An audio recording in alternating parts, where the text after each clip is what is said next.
Anchoring એક અલગ field છે, પબ્લિક સ્પીકિંગથી થોડું અલગ છે. પબ્લિક સ્પીકિંગ એટલે શું? તમે સ્ટેજ પર ઊભા કર્યા સ્કૂલમાંથી કે કોલેજમાંથી, તો તમે ઉપર ચડીને નિબંધ બોલી દીધો, શાયરી બોલી દીધી, કવિતા બોલી દીધી, કંઈક તમે વાયવા કરી દીધો, આ પણ એક પબ્લિક સ્પીકિંગમાં આવે. કંઈ પણ કરવા માટે તમને સ્ટેજ પર ચડાવ્યા, દેટ ઇઝ પબ્લિકની સામે તમે વાત કરો છો, દેટ ઇઝ પબ્લિક સ્પીકિંગ. બરાબર. હવે એન્કરિંગ એક ફિલ્ડ છે જેનાથી તમે એને મની પણ જનરેટ કરી શકો છો. પબ્લિક સ્પીકિંગ પણ તમને મની જનરેટ કરી આપી શકે, પણ એક લેવલ પર. Anchoring is directly to generate the money, to earn the money. એક એવું ફિલ્ડ છે, એક એવું ટેલેન્ટ છે જેનાથી તમે સીધા પૈસા કમાવા માંડો. ને એન્કરિંગની મજાની વાત, ના ભણતરની જરૂર, ના કોર્સની જરૂર, ના કોઈ બીજા ટેલેન્ટની જરૂર. એક જ ટેલેન્ટ જોઈએ, મજા કરાવું છું ભાઈ મેં, આટલું જ ટેલેન્ટ જોઈએ કે 4 માસને મેં મજા કરાવું છું. પણ હા, પછી એને શીખીને એ લેવલ પર લઈ જવું પડે કે તમે ટેલેન્ટેડ ખરેખર એ લેવલ પર થાવ. મને મજા આવે છે તો હું કરી લઉં, એટલાથી નહીં થાય. So what is anchoring? એન્કરિંગને બધા અલગ અલગ નામોથી બોલાવતા હોય, હોસ્ટ, એન્કર, એમસી, એમસી વાળું એમસી પણ ને MC વાળું MC પણ, કારણ કે માસ્ટર ઓફ સેરેમની પણ કહેવાય એને. સો ડિફરન્ટ કન્ટ્રીઝમાં એના ડિફરન્ટ નામ છે. ઇવન આપણે ત્યાં સૌથી વધારે અગર કોઈ ઉપયોગ થતો હોય તો એ છે હોસ્ટ અને એન્કર. પણ હોસ્ટ બેસિકલી જ્યારે કોર્પોરેટ તમે હોસ્ટ કરવા જાઓ ત્યારે તમને હોસ્ટ કહેવાય. અહીંયા પણ ચાલે, તમે હોસ્ટ કહી જ શકો છો, પણ લગ્નવાળામાં પ્રોબ્લેમ એ થાય કે જે માણસે પૈસા ખર્ચાય, જેની દીકરીના લગ્ન હોય, કે હોસ્ટ તો હું છોલા પૈયા તો મેં આપ્યા છે, તું આનો હોસ્ટ થઈ ગયો, તો ત્યાં આપણે એન્કર રહેવાનું. અબ્રોડની અંદર જ્યારે એન્કર્સની વાત કરે એ લોકો તમને કહે MC. અને જ્યારે તમે કોઈક બ્રાન્ડ માટે શો કરો છો, જેમ કે રોડ શોઝ તમે જોતા હશો, કોઈ ટેમ્પો છે એની અંદર કોઈ બોલે છે, એવી સિચ્યુએશન્સમાં વાત કરો છો, તો એને કહેવાય માસ્ટર ઓફ સેરેમની, MC. સમજ્યા? તો ઇન દેટ કેસ આ ડિફરન્ટ કેટેગરીઝ છે એન્કરિંગની. એમાં બહુ બધા વે બીજા પણ હોઈ શકે. જેમ કે શોર્ટમાં બતાવું તો એન્કરિંગમાં એક કોર્પોરેટ વે છે, કોર્પોરેટ ઇવેન્ટ્સ, જેની અંદર કોર્પોરેટ મીટિંગ્સ હોય. એના સિવાય ફેમિલી ફંક્શન્સ, જેમાં વેડિંગ હોઈ શકે, સંગીત હોઈ શકે, હલ્દી હોઈ શકે. એના સિવાય કદાચ બર્થડે પાર્ટીઝ હોઈ શકે, રાઈટ? એના સિવાય કોર્પોરેટ અને એના સિવાયના અલગ સેક્ટરમાં એજ્યુકેશન, જેમાં સ્કૂલ કોલેજના એન્યુઅલ ફંક્શન્સ હોઈ શકે, જેમાં તમે લોકોએ પણ કદાચ કેટલા છે જેણે એન્યુઅલ ફંક્શન કે એવી કોઈ જગ્યા પર હોસ્ટ કર્યું હોય કે કંઈક બોલ્યા હોય સ્ટેજ પર. ઓકે, તો આ પણ એક પબ્લિક પ્લેટફોર્મ છે કે જ્યાં પણ તમે એઝ અ હોસ્ટ તમને કામ મળી શકે. ઓકે, આ બધી હોસ્ટિંગની વસ્તુઓ થઈ ગઈ. હવે હોસ્ટ બનવા માટે થોડો ડિફરન્ટ વસ્તુ ટોપિક એ છે કે આમાં તમારે થોડું નોલેજ એક્સ્ટ્રા ગેઇન કરવું પડે. નોલેજ ઇન ધ સેન્સ, બધું જ ખબર હોવી જરૂરી નથી, પણ એટલીસ્ટ જે તમને ખબર છે અને જે સામેવાળાને સમજવું છે એ સમજાવવા માટે તમે કેટલા કેપેબલ છો એ જરૂરી છે. વાત સમજજો. બધું જ તમને ખબર હોઈ શકે નહીં, એ વાત ઇમ્પોસિબલ છે. ઘણી સિચ્યુએશન્સમાં એવું થાય. હમણાં જ મારો 1 અઠવાડિયા પહેલાંનો એક્સપિરિયન્સ કહું. એક ભાઈ ઊભા થયા, હું બધાને સવાલ પૂછતો હતો. એક ભાઈ હોસ્ટિંગમાં ઊભા થયા, મને કે વીરભાઈ એક સવાલ છે મારો. મેં કહું હા પૂછો. તમે જવાબ ન આપી શકો. મેં કહું પણ પૂછો તો ખરા. ના, તમે જવાબ આપી શકો તો હું તમને માની જાઉં. મેં કીધું હા તમે પૂછો, હું ટ્રાય કરું, મારી કોશિશ કરું. આ દુનિયામાં કેટલી લેંગ્વેજ છે? મેં 1 સેકન્ડ વિચાર્યું. મેં કીધું ભાઈ ભારતમાં કેટલી છે મને તો એ નહીં ખબર. મેં કહું સાહેબ ખબર નથી મને. મેં એક્સેપ્ટ કરી લીધું. હવે એ ભાઈનો ઈગો હર્ટ થઈ ગયો. ના એમ કેમ ચાલે, તમારે કેવું પડે. મેં કીધું પણ સાહેબ નથી ખબર, મને ખરેખર નથી ખબર, શું કરું? હવે એની પ્રોબ્લેમ એ થઈ ગઈ કે એણે એક્સપેક્ટ કર્યું હતું કે આ માણસ જવાબ આપશે ને એ ખોટો પડશે ને હું એને નીચો દેખાડીશ. એ એનો ઇન્ટેન્શન હતો. ક્યાં તો કદાચ નીચો દેખાડવાનો ના હોય તો એટલીસ્ટ એનો એ ઇન્ટેન્શન હતો કે હું સુપિરિયર દેખાઉં. I will show myself something big. પણ આપણી એન્કર તરીકે જવાબદારી છે કે આપણે એક તો એને નીચો નહીં પાડી શકીએ, આપણે એને પણ ઊંચો રાખવાનો છે, કારણ કે તમે એન્કર છો, તમે એ નથી જે એ સામેવાળો છે, રાઈટ? એન્કરની એક સૌથી મોટી જવાબદારી છે. સૌથી મોટા પ્રોબ્લેમમાં એન્કર નામની જે આ કેટેગરી છે ને, એ જે ફસાતી હોય ને, એ ક્યાં જ ખબર? લોકોનો મજાક ઉડાવી દે. કપિલ શર્માના શો જોઈને, કપિલ શર્માના શોમાં લોકો મજાક ઉડાવડાવવા આવે છે, બરાબર? એટલે જ આવે છે. એ લોકોને એકચ્યુઅલી એ જોઈએ છે. પણ તમે જે ઓડિયન્સ પાસે ગયા છો એને તમને પૈસા આપીને બોલાવ્યા છે કે તમે એમની ઇજ્જત કરો. તમે ત્યાં એની બેઇજ્જતી કરી નાખી તો એને મજા આવશે નહીં. So that is not allowed. એક એન્કર તરીકે you have to respect. So મેં રિસ્પેક્ટફુલી કીધું, મેં કહું સર મને નથી ખબર કે આનો જવાબ શું છે. તો ભાઈ થોડા ભેરવાયા, પછી એમણે જવાબ આપ્યો. મેં કીધું ક્યાં બાત છે સર, માટે જોરદાર તાળીઓ થવી જોઈએ, બહુ સરસ નોલેજ આપ્યું એમણે, બહુ સારી વાત કરી એમણે. પણ ધ પોઈન્ટ ઇઝ, એણે મને જે વસ્તુમાં પાડવાની કે પેલું કરવાની કોશિશ કરી ત્યારે મેં એને બતાવ્યું કે ભાઈ હું એન્કર છું, માઇક મારા હાથમાં છે ને મને ખબર છે મારે બોલવું શું છે. ભલે મારી પાસે એ વાતનું નોલેજ હતું કે નહીં હતું, મેં રિસ્પેક્ટફુલી અને એન્ટરટેનિંગ વેમાં એ વાતને સંભાળી લીધી. લોકોને હસાવ્યા પણ એ મુમેન્ટમાં, અને એની જે ઇન્ટેન્શન હતો તેને પણ ફૂલફિલ ના કરવા દીધો.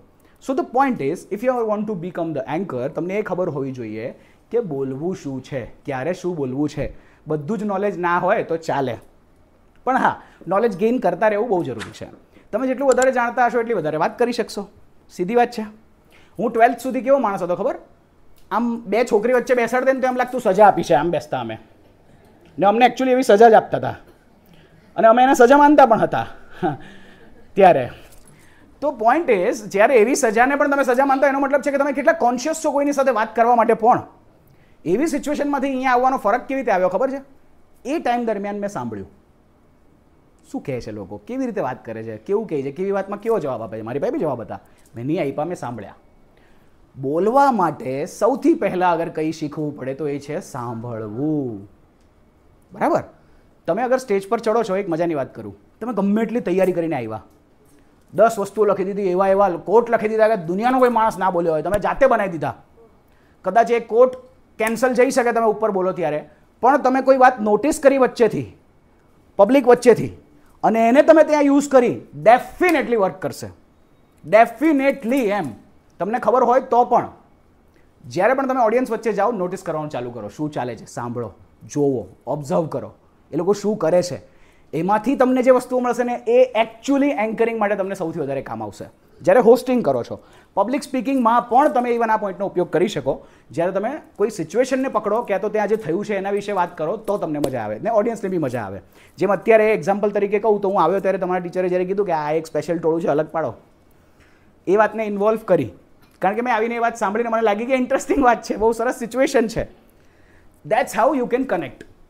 ઓડિયન્સમાં જે પણ થાય છે એને જુઓ, થોડી વાર બેસો, એ લોકોને ખબર ન હોય તમે શું કરવાના છો, તમે કોણ છો, કઈ શાંતિથી બેસો, સાંભળો, એમના જેવા થઈને. તમને 1000 કોન્ટેન્ટ ત્યાં બેઠા બેઠા મળશે, જે તમે સ્ટેજ પર ચડીને બોલી શકશો. કારણ કે તમે શું શીખી લીધું છે, બોલવું કેવી રીતે, શું બોલવું એ તો પ્રોબ્લેમ જ નથી. સમજ્યા? અગર ત્યાંથી શીખતા આવડી ગયું તો શું બોલવું એની પ્રોબ્લેમ જ નહીં રહેશે. યુ ડોન્ટ નીડ મોર તૈયારી. થોડો સમય તમે એની ઉપર પ્રેક્ટિસ તો બોલતા શીખી ગયા, તમારે તૈયારી ઓછી કરવી પડશે. શરૂઆત કરવા માટે તૈયારી પહેલા કરવી પડશે. ઓકે, ચલો તમારામાંથી હજી એક કોઈકને બોલાવીએ, પણ એક થોડા ફન વેમાં લઈ જઈએ. બધું બહુ બોરિંગ બધાના મોઢા થઈ રહ્યા છે કે આ ભાઈ ક્યાંથી આવ્યા, હવે કેટલું બોલે. તો આપણે બોલવાનું બંધ અને એક્ટ શરૂ કરીએ. અગર તમારામાંથી કોઈ એવું ઈચ્છતું હોય કે ભાઈ હા, મારે ટ્રાય કરવું છે કે એન્કર ફ્યુચરમાં બનવું છે, હોસ્ટ કરવું છે, મની અર્ન કરવા છે. હું મજાની વાત કહી દઉં એના પહેલાં, તમારી નોકરી 1 મહિનાની અને એક હોસ્ટિંગનો શો ઇઝ ઇક્વલ પૈસા વાઇઝ, અગર તમે એ લેવલ ક્રોસ કર્યું છે તો. પોઈન્ટ ઇઝ, તમે નોકરી કરતાં પણ આ કરી શકો, નોકરી છોડવાની જરૂર નથી.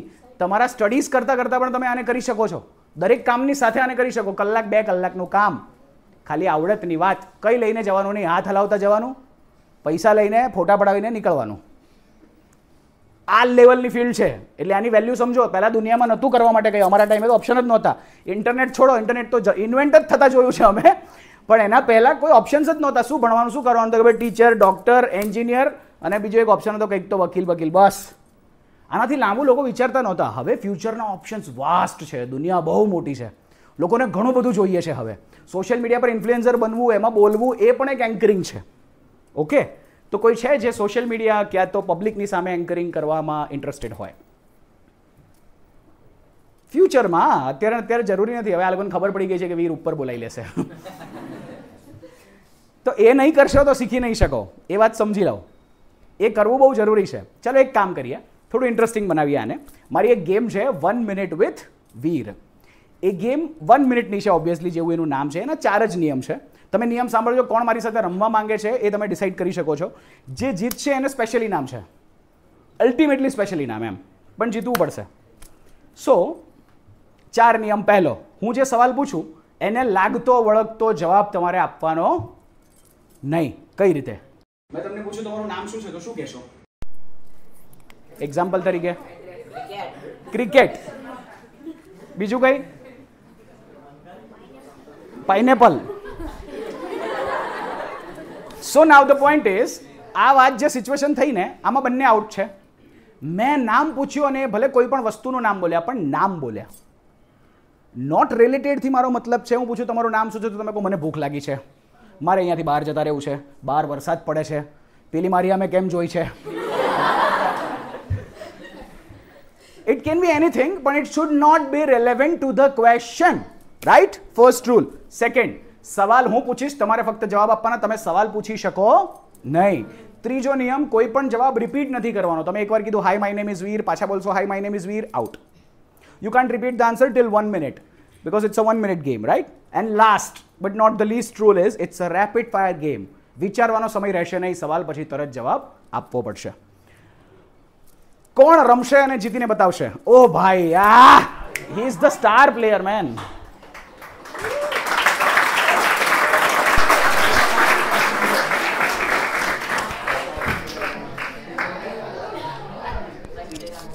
આ છોકરો છે ને જીવનમાં આજે લખી લેજો, ખરેખર કંઈક કરશે ને તમે લોકો આવનારા વર્ષોમાં એને કંઈક કરતા જોશો. આ લખીને લેજો, આજે આ વિડીયોમાં વાત છે, તમે એને સેવ કરી શકો છો.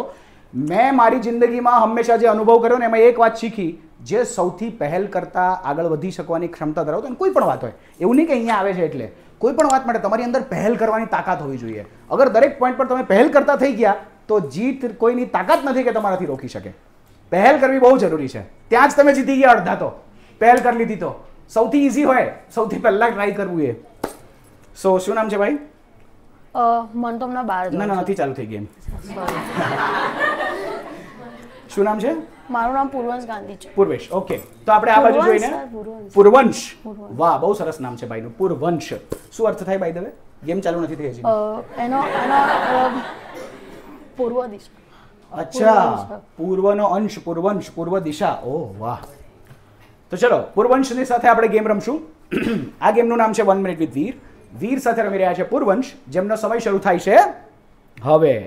પૂર્વંશ, તમે પેલો કેમેરો દેખાય છે? ના ના, મને તો અહીંયા મને પેલી સ્વીટ દેખાય છે. વેરી ગુડ, બટ તમે બહુ જ રિલેટેડ જવાબ આપી દીધો કે ના મને તો સ્વીટ દેખાય છે. મારા જ સવાલનો જવાબ થઈ ગયો ને. You can't give answer of my question. કંઈક બીજું કે ત્યાં પંખો ફરે છે એવું કંઈક. હજી એક ટ્રાય કરીએ. આ ગેમનું નામ હજી એકવાર છે 1 મિનિટ વિથ વીર. વીર સાથે રમી રહ્યા છે પૂર્વંશ, જેમનો સમય શરૂ થાય છે હવે. પૂર્વંશ, આ ઘડિયાળ જોઈએ છે? મને તો કેમેરો દેખાય છે. જોઈએ છે? ના, ચોપડી જોઈએ. ના, ચોપડી જોઈએ. But well done, he tried well. જોરદાર તાળીઓ થઈ જોઈએ. હવે આમાં પોઈન્ટ શું છે હું તમને સમજાવું. આ છોકરો ભલે વારંવાર હારતો, એ કોઈ દિવસ હારશે નહીં. કેમ? કારણ કે એને પોતાની જાતને હારેલો માનતો નથી. જ્યારે એને મન થશે પાછો ઊભો થશે, પાછી કોશિશ કરશે ને એક દિવસ જબરજસ્ત જીત મેળવશે. જોઈ લેજો. થેન્ક યુ બેટા.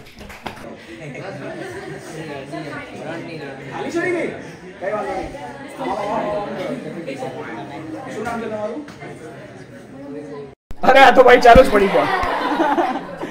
ના હું ખરેખર નામ પૂછું છું બેટા. જયવલ. જયવલ. જયવલ પીએસ મારેવડીવાલા. જયવલ ને? ઓકે, ચલો રેડી છો જયવલ?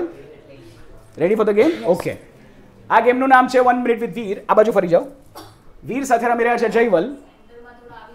હા, સેન્ટરમાં આવી જાઓ ભાઈ.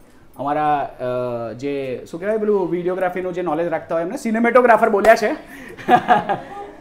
જયવલ. તો આ ગેમનું નામ છે 1 મિનિટ વિથ વીર. વીર સાથે રમી રહ્યા છે જયવલ, જેમનો સમય શરૂ થાય છે હવે. જયવલ, તમારી ટી શર્ટનો કલર કયો છે? મને પેલી કાર જોઈએ છે. કઈ?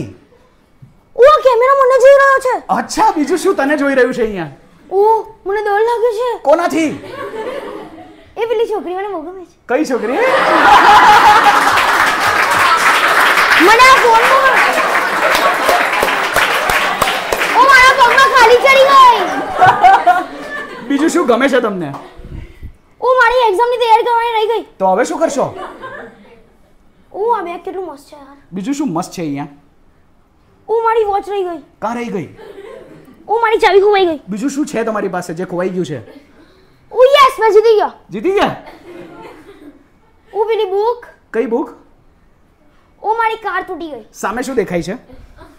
મારું જીવન પરિવાર. ભાઈ